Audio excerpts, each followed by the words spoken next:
Hello and welcome once again. In this session of the Protractor Locator, we have done almost covered many things. Few things are left, so I will be covered today one more important aspect of Protractor Locator session, which is class name. Let's start the session of Protractor class name locator.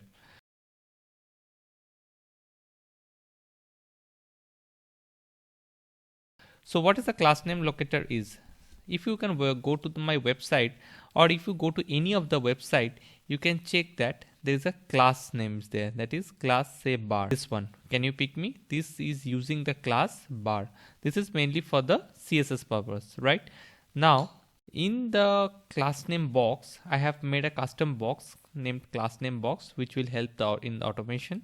And inside that I have given a two classes, say this one class dog and class cat, which is under the class of pet. Using this class name, we will be trying to find the value of this element. That means we will do a get text using this class name. So the identifier will be the class name, and using the get text we will get the value of dog and cat, right?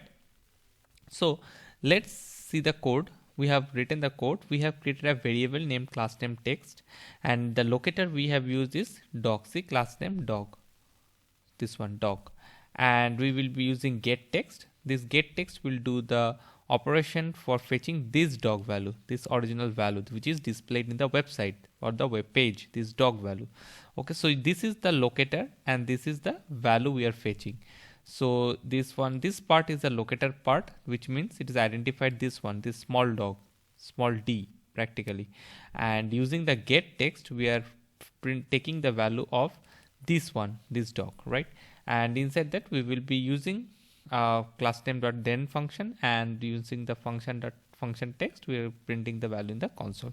So let's run this one and let's check what is coming.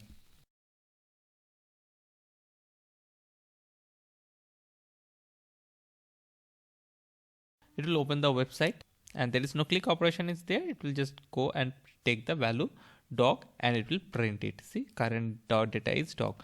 So this dog, see, D is in caps. That means it's fetch this one, not this one. So it has identified using this one, but it fetch the value this one. Okay, using the class name we can identify, or we can do action method as we used to do in any other locators.